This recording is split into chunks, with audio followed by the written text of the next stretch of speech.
अस्सलाम वालेकुम। हाय व्यूअर्स, उम्मीद करती हूँ आप सब खैरियत से होंगे। आज हम सेकंड लेक्चर स्टार्ट कर रहे हैं।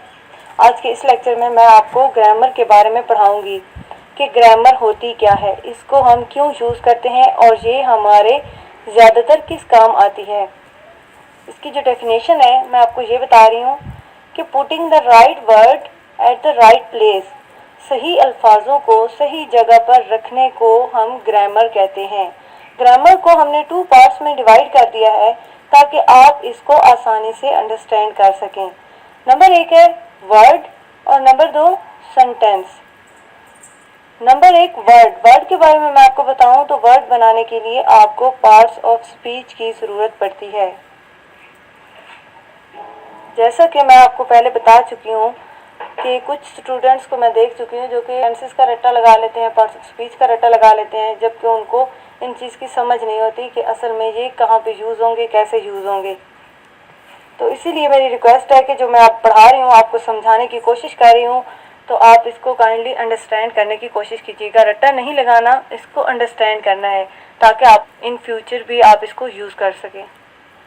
तो वर्ड्स के बारे में मैं आपको बता रही थी कि वर्ड्स बनाने के लिए आपको पार्ट्स ऑफ स्पीच की ज़रूरत पड़ती है।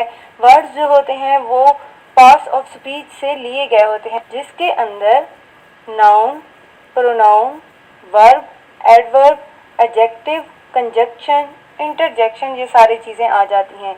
अगर आप इन चीज़ों को अच्छे तरीके से अंडरस्टैंड कर लेते हैं तो आपको पार्ट्स ऑफ स्पीच कंप्लीट आ जाएंगे।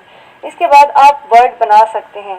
अब जबकि आपको वर्ड बनाने आ जाएंगे तो आपको पता चल जाएगा कि कौन सा वर्ड कहाँ रखना है, इज़ कहाँ पे यूज़ होगा, एम कहाँ पे रखना है, आर कहाँ हम यूज़ करेंगे।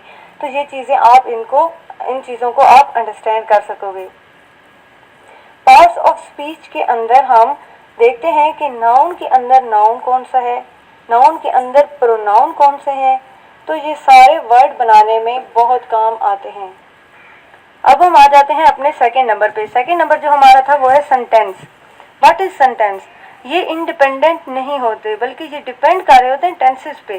For example, I go to school, I go to home, I go to bazaar etcetera. तो यहाँ पर सेंटेंस बनाने के लिए मुझे कौन सा टेंस लेना पड़ रहा है, यानी कि मैं स्कूल जा रही हूँ तो ये कौन सा टेंस होगा, और अगर मैं स्कूल जाऊँगी तो ये कौन सा टेंस होगा, या फिर मैं स्कूल जा चुकी हूँ तो ये कौन सा टेंस होगा। हम सेंटेंस बनाते हैं तो हमें टेंसेस मालूम होना ज़रूरी है, यानी कि समाना मालूम होना बहुत ज़रूरी है। तो वर्ड और सेंटेंस के कम्बिनेशन यानी कि ग्रामर को 2 पार्ट्स में डिवाइड करके मैं आपको बता रही हूँ कि ये किस तरह के होते हैं।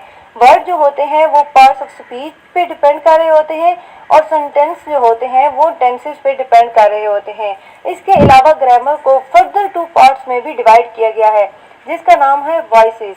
वॉइसेस में आ जाती है, एक तो है वॉइस और नंबर 2 पे है स्पीच। अगर हम वॉइस की बात करते हैं तो वॉइस हमारे पास 2 तरह की होती है। एक होती है एक्टिव वॉइस और दूसरी होती है पैसिव वॉइस।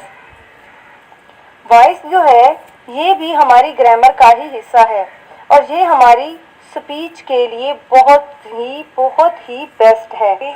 अगर मैं आपको डिटेल से पढ़ाऊँ कि एक्टिव वॉइस क्या होते हैं, पैसिव वॉइस क्या होते हैं, डायरेक्ट एंड इनडायरेक्ट स्पीच क्या होती है, तो ये लेक्चर हमारा बहुत ज़्यादा लेंथी हो जाएगा।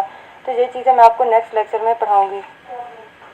आपको एक एग्जांपल देती हूँ कि आप कोई भी लैंग्वेज ले लें, चाहे वो इंग्लिश है, उर्दू है, अरेबिक है, तो उसके लिए आपको ग्रामर का इल्म होना बहुत ज़्यादा ज़रूरी है। लाजमी बात है कि आपको उसकी ग्रामर का पता हो। अगर आपको ग्रामर का पता होगा तब ही आप उसके सेंटेंसेस को अंडरस्टैंड कर सकेंगे। अगर हमने इसी को ही अच्छे तरीके से अंडरस्टैंड ना किया तो एक्टिव वॉइस, पैसिव वॉइस और डायरेक्ट स्पीच और इनडायरेक्ट स्पीच को नहीं समझ पाएंगे।